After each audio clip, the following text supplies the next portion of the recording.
नमस्कार। कैसे हो आप सब। Happy Saturday to everyone. Happy weekend. Corona बढ़ रहा है। हमें किसे मालूम नहीं था कि एक बार कोरोना हमें वापस तकलीफ देगा, लेकिन हुआ है। तो प्लीज़ खुद को भी संभालें और औरों को भी संभालने के लिए मदद करें। बार बार कोरोना से बचने के लिए क्या करना चाहिए ये आप सबको कहने की ज़रूरत नहीं है। पुनः एक बार गए 2 बार से 2 सैटरडे से मैं आपके साथ फेसबुक लाइव के द्वारा बातचीत कर रहा हूँ। बहुत आनंद आ रहा है। ऐसे ही मैं इस बार भी जो हम जियो और जीने दो, लिव एंड लेट लिव की कंसेप्ट को हम आगे बढ़ा रहे हैं कि हमारे पास जो आइडियाज़ है, हमारे पास जो नॉलेज है, हमारे जो कनेक्शन है, इसके हमारे पास जो हमारा टैलेंट है, इसको लेके हम खुद के लाइफ में भी और औरों के लाइफ में भी कैसा परिवर्तन ला सकते हैं, इसको लेके मैं आपसे बात करता हूँ। इस बार भी 1-2 रियल लाइफ की स्टोरीज मैं आपके साथ शेयर करने जा रहा हूँ। एक है ये जिसको हम इकोनॉमिक कैपिटल ऑफ इंडिया, जिसको बम्बई कहते हैं, बम्बई की एक कहानी है। और दूसरी कहानी मतलब दुनिया की सबसे बड़ी डेमोक्रेसी इंडिया से कहानी है। और दूसरी कहानी है दुनिया की सबसे पुरानी डेमोक्रेसी यानी यूएसए, वहाँ से कैलिफोर्निया से एक कहानी है। तो चलो, बम्बई में हम सबको मालूम है, कुछ लोगों को मालूम नहीं होगा कि टाटा मेमोरियल कैंसर हॉस्पिटल जो परल में है, जो बाहर गांव से आते हैं तो दादर के पास में परल है, वहाँ पे पूरे भारतवर्ष से कैंसर के पेशेंट आते हैं, क्योंकि वहाँ पे एक मॉडर्न तरीके से इलाज किया जाता है, कम पैसे में इलाज होता है और ज़्यादा से ज़्यादा मरीजों का इलाज होता है। तो वहाँ पे पूरे भारतवर्ष से कैंसर के पेशेंट और उनके रिलेटिव्स आते हैं। तो उसका जो फुटपाथ है वो हमेशा भीड़ रहती है। तो एक 30 साल का युवा जो रोज वो फुटपाथ से जाता है, और एक दिन उसने देखा कि यहाँ पे वहाँ तो हॉस्पिटल है और फिर ये फुटपाथ पे इतनी भीड़ क्यों। उसने जब वो भीड़ में गया और देखा तो वो भौचक्का सा रह गया और देखा ये क्या, कैंसर के पेशेंट, उनके साथ उनके रिलेटिव्स, कोई इधर भाग रहा है, कोई इधर भाग रहा है। उनको मालूम नहीं किसको कहाँ जाना है, हमें क्या करना है। और दवाई का तो छोड़ो, उनके पास खुद के खाने के लिए भी कुछ नहीं। तो युवा सोचता है कि नहीं, मुझे इनके लिए कुछ करना है। और आप यकीन नहीं मानोगे, युवा जब कोई बात सोच लेता है ना तो वो करके ही रहता है। और वो युवा का नाम हरकचंद सावला जी। उनका अपना एक बिजनेस, उनका एक होटल का व्यवसाय था। उन्होंने सोचा अगर मुझे ये काम करना है तो मैं मेरे होटल को क्या करूँ। तो उन्होंने वो होटल को भाड़े से दिया और उसमें से कुछ पैसा बचता था तो उन्होंने अपनी शुरुआत की। और वो फुटपाथ के ऊपर, जिसको कोंडाजी चौल करके वहाँ पे है, उधर एक शुरुआत की। और रोज़ 40 से 50 लोगों को, मरीज और उनके साथ में रिलेटिव है, उनको खाना देने का काम शुरुआत किया। आप मानेंगे नहीं, 40 से 50 50 से 100। और जब कोई अच्छा काम शुरुआत होती है ना, तो सब और भी हाथ आपके साथ जुड़ जाते हैं। आरक चंद जी के साथ भी ऐसा ही हुआ। 50 से 100, 100 से 200, 200 से 300, आज करीब 700 लोगों को रोज़ दोपहर का खाना वहाँ पे मिलता है। गर्मी हो या बारिश, ठंड, 365 डेज, पूरे साल भर 700 लोगों को, यानी कैंसर के पेशेंट, मरीज और उनके रिलेटिव्स को खाना मिलता है। बाद में उनके मन में और हरक चंद जी के मन में और ख्याल आया कि क्यों ना मैं इनके दवाई के लिए कुछ करूं। उन्होंने उसके बारे में सोचा और एक टीम बनाई। डॉक्टर्स, वॉलंटियर्स, सोशल वर्कर, सबको साथ में लेके वो मेडिसिन भी सबको प्रोवाइड करने लगे। इसके आगे यहाँ तक ही नहीं रुके। बाद में आप देखा होगा कि छोटे छोटे बहुत सारे बच्चों को भी कैंसर हो जाता है। और हम अक्सर बाल दिवस पे ये देखते हैं कि बहुत सारे सेलिब्रिटी टॉयज़ वगैरह ले जाके बच्चों को साथ जाते हैं, उनको टॉय देते हैं। तो हरक चंद जी ने छोटे बच्चों के लिए वहाँ पे वही एरिया में टॉय बैंक चालू की और सब खिलौने वहाँ पे रखे कि बच्चों को जब भी चाहिए तब वो खिलौने ले जा सकते हैं, खिलौने के साथ खेल सकते हैं। तो देखो, शुरुआत हुई दोपहर के भोजन से, मेडिसिन, टॉय बैंक। अभी 27 साल में 27 प्रोजेक्ट से ऊपर प्रोजेक्ट हरक चंद जी सावला जी ने चालू किया। और अभी उन्होंने जीवन ज्योत नाम की ट्रस्ट बनाई है। तो मेरा कहना है, ऐसे अनसंग हीरोज़ हमारे इर्द गिर्द, हमारे एरिया में बहुत होते हैं, लेकिन वो रिकॉग्नाइज नहीं होते। मैं ये नहीं बोलता हूँ कि हरक चंद जी सावला जी को खुद इसका रिकग्निशन चाहिए। बहुत सारे लोग ऐसे हैं, वो काम करते हैं लेकिन उनको नाम नहीं चाहिए होता है। लेकिन मेरा मानना है कि जो आदमी काम करता है उसका नाम होगा तो सबको उससे प्रेरणा मिलती है। जैसे हमारी बात करते हैं कि जैसे हमारे सचिन तेंदुलकर साहब, वो भी अभी मुझे लगता है कोविड हुआ है, वो भी हॉस्पिटल में एडमिट है। भगवान उनको जल्दी ही स्वस्थ करे और हमारे बीच में वापस एक बार क्रिकेट खेले। तो मैं उनकी बात करूंगा जिन्होंने 200 से ज़्यादा टेस्ट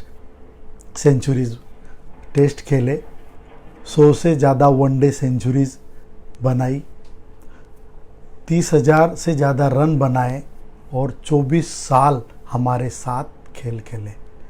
उनको क्रिकेट के भगवान बोलते हैं। मैं बोलता हूँ बोलना ही चाहिए। लेकिन एक तरफ हरक चंद जी सावला, जिन्होंने गए 27 साल से 10 से 12 लाख लोगों को, पेशेंट और उनके मरीजों, उनके रिलेटिव्स को खाना खिलाया है, वो भी भगवान से कम नहीं है। हमारे इर्द गिर्द ऐसे बहुत सारे भगवान हैं जिनके पास हमें पहुंचना है, उनसे प्रेरणा लेनी है। क्योंकि हम बहुत बार जहाँ पे कुछ मालूम नहीं होता है कि ये हम दान करते हैं, डोनेशन देते हैं, मैं किसका विरोध नहीं करता हूँ, लेकिन हमें मालूम भी नहीं होता है वो पैसा किधर जा रहा है। बहुत सारे श्रम हम बिना काम के बहुत बार कर देते हैं। तो क्यों नहीं हम हमारे इर्द गिर्द ही ऐसा कुछ ढूंढे और जिससे कि कोई न किसी के लाइफ में बदलाव आ सके। ये एक हमारी जीते जागती बम्बई की, इंडिया की कहानी जो हरक चंद जी सावला। दूसरी कहानी देखो, दुनिया में अगर हम सोच लेते हैं वो पुरुष हो या महिला, कोई पीछे नहीं है। क्लासी नाम की एक युवा महिला जिसका जन्म अमेरिका में 1989 में कैलिफोर्निया स्टेट में हुआ, और उस एक समय के बाद जब वो महिला प्रौढ़ हुई, उनको लगा कि मुझे इस दुनिया में कुछ ना कुछ अलग करना है जो अब तक किसी ने नहीं किया। तो उसके दिमाग में एक ख्याल आया कि मुझे पूरी दुनिया की टूर करनी है, और वो भी अकेले। वो जब ये ख्याल जब अपने घर वालों से, रिलेटिव्स से, दोस्तों से बात किया तो सब लोग बोलते थे आप महिला हो, आप अकेले जाएंगे तो आपके साथ कुछ भी हो सकता है, आपको किडनैप किया जा सकता है, हो सकता है आपका मतलब आपको मार दिया जाएगा, हो सकता है कुछ बुरा काम आपसे हो सकता है, आप अकेले कैसे कर सकते हो। लेकिन आप मानेंगे नहीं, वो क्लासी ने तय कर लिया कि मुझे ये करना ही है।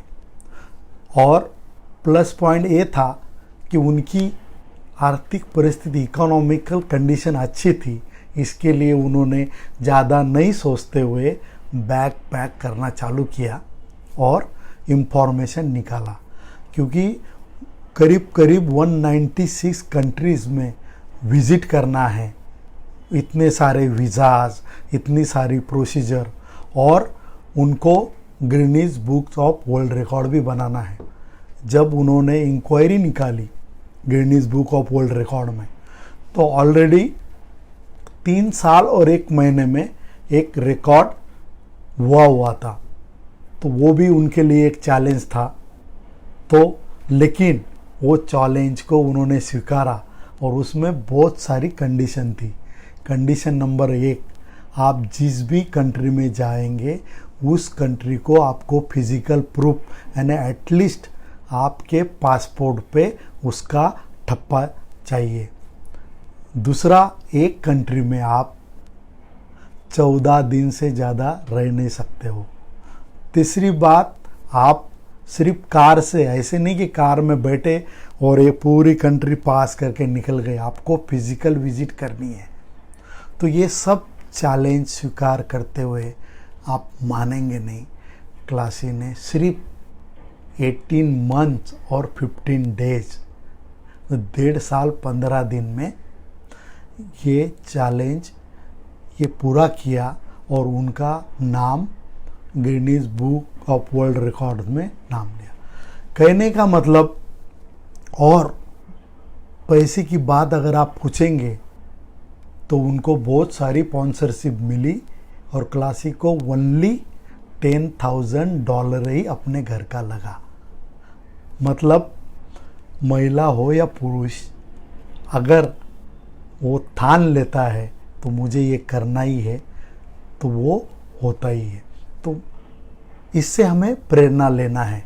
एक बाजू है हरचंद जी सावला, उन्होंने सोचा कि मेरे खुद के लिए तो है, मैं दूसरे के काम में कैसे आ सकूं, खुद से समाज तक। और दूसरी तरफ है क्लासी, उन्होंने सोचा कि भले ही मैं महिला हूं और मैं ये काम क्यों नहीं कर सकती हूँ, और उन्होंने तय किया और किया। और उन्होंने सबसे बड़ी बात बताई, जब उनको पूछा गया कि आपका अनुभव कैसा रहा, आपको कुछ दिक्कतें आई, तो बोले छोटी मोटी 2-3 बार इमिग्रेशन के टाइम पे मुझे दिक्कतें आई, लेकिन उन्होंने बताया कि वर्ल्ड इज़ वेरी ब्यूटीफुल, दुनिया बहुत सुंदर है, और मानवता, दुनिया के लोग हम जैसे हैं वैसे ही लोग हैं उनको। क्योंकि सब ने बताया कि भाई आप नॉर्थ कोरिया क्या होगा, अफगानिस्तान में क्या होगा, पाकिस्तान में क्या होगा, कुछ ऐसी कंट्रीज़ है जहाँ पे आप गए नहीं हैं, हमने सुना है बहुत वहाँ दिक्कत है, लेकिन ऐसी कंट्री में भी वो गई। वो बोले नहीं, सब जगह इंसानियत, ह्यूमैनिटी सेम है। आपका क्या कारण है, आप किस काम के लिए किसको मिल रहे हो, इसके ऊपर बहुत सारी चीज़ें डिपेंड करती है। तो इससे हमें ये मालूम हुआ कि ह्यूमैनिटी, जब तक हम किसी को मिलते नहीं है, सिर्फ हमने देखा नहीं, सिर्फ किससे सुना, तब तक कोई बुरा नहीं होता है। तो क्लासी से हमें ये सीखना है। तो चलो, बहुत अच्छा लग रहा है आपके साथ गए 2 बार। और मेरा ये कहना है कि हो सकता है ये जो स्टोरीज मैं आपके साथ शेयर कर रहा हूँ, ये बहुत सारे अपनों को मालूम होगी, लेकिन मेरा मकसद यही है। और हम सब कुछ ना कुछ कर ही रहे हैं, और हम हर आदमी कुछ ना कुछ कर रहा है, लेकिन ये स्टोरीज जब हम अपने आँख के सामने रखेंगे तो बहुत बार हमें अंदर से लगता है कि ये काम मेरे से हो नहीं पाएगा, ये काम मैं कर नहीं पाऊँगा। उसके लिए जो इनर पावर हमको चाहिए, तो ये स्टोरीज से ही हमको मिलेगी, और हमारे काम में हम रुकेंगे नहीं, और हम हमारे कैपेसिटी के हिसाब से हमारे एरिया में किसी को भी छोटी से छोटी भी मदद करके उसके जीवन में बदलाव ला सकते हैं। तो चलो, बहुत मतलब अभी ऐसा लग रहा है आपका हमारा एक रिलेशन है, और ये बहुत लंबा चलेगा। और आज सैटरडे इवनिंग है, और हम न जाने कि कोरोना के वजह से हमें छुट्टियां भी बहुत एंजॉय कर नहीं पाते हम लोग, ऐसा। तो चलो, मैं आपके साथ एक पुराना किशोर कुमार साहब का एक गाना आपके साथ शेयर करना चाहता हूँ। एक अलग मूड हमारा हो जावे, और वो गाना भी ऐसा ही कुछ है कि जस्ट फूलों के रंग से।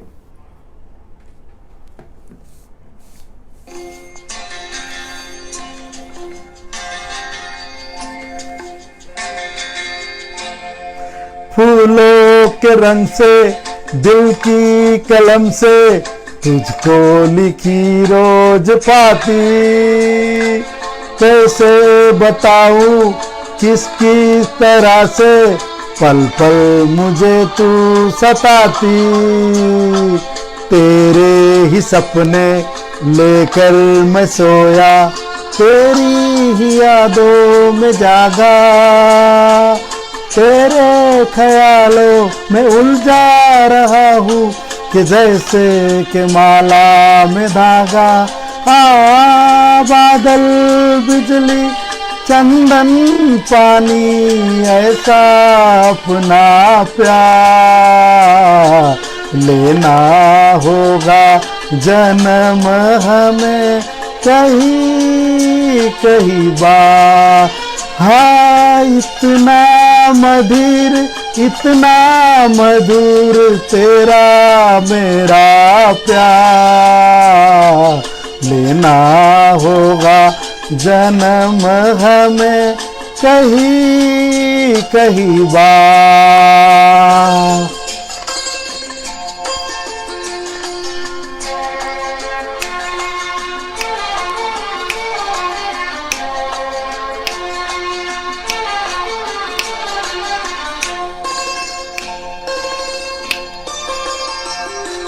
सांसों की सरगम, धड़कन की वीणा, सपनों की गीतांजलि तू, मन की